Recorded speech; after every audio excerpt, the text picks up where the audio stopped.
మన్యం జిల్లా జిఎంఎస్ మండలం చింతలమలగం గ్రామంలో ఈ రోజు మా వీధిలో ఎస్సీ కులానికి సంబంధించిన ఒక వ్యక్తి చనిపోవడం జరిగింది.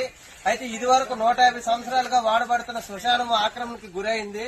ఇది 46 సర్వే నంబర్ 5 ఎకరాల ల్యాండ్ ఉండాలి. ఇక్కడ ఇందులో 2 ఎకరాల 98 సెంట్లు చెరువు ఉండాలి. కేవలం 60 సెంట్లే చెరువు ఉంది. అంటే ఇక్కడ వ్యవసాయ పొలాలకి కబ్జాదారులకే అవకాశం ఉంటే తప్ప 150 ఏళ్లుగా వారసత్వంగా ఖననం చేసుకుంటున్న దళితులకు మాత్రం ఎటువంటి శ్మశాన వాటికి మాత్రం కనీసం లేదండి. ఎంత దారుణం అంటే సెంటున్నర భూమిలో దాదాపుగా మాకు తెలిసి వచ్చిన నుండి 50 మందిని సమాధి చేయడం జరిగింది ఇక్కడ మరణానంతరం. దీని నిమిత్తం గతంలో మేము ఎంఆర్ఓ గారికి అలాగే పాలకొండ సబ్ కలెక్టర్ గారికి కూడా వినతులు ఇవ్వడం జరిగింది. పాలకొండ సబ్ కలెక్టర్ గారు కూడా ఎస్సీ వాళ్ళకి బరియల్ గ్రౌండ్ లేనందున ప్రపోజల్ పంపించండి, ప్రతిపాదనలు పంపించినట్లయితే ఎస్సీ కార్పొరేషన్ ద్వారా కొనుగోలు చేసి వాళ్ళకి కొంత ల్యాండ్ ఇస్తామని చెప్పారు.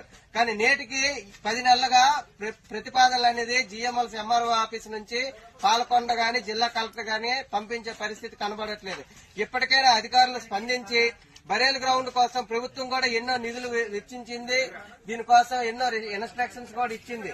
వాటిని ఫాలో అయ్యి మాకు శ్మశానానికి కావలసిన స్థలాన్ని సేకరించి మాకు అప్పగించాలని మా అందరి తరఫున కోరడం అవుతుంది.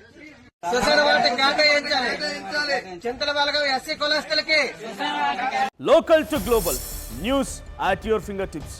మీ చేతిలో ఒక ఆయుధం. Download R TV app. Media legend Ravi Prakash is back.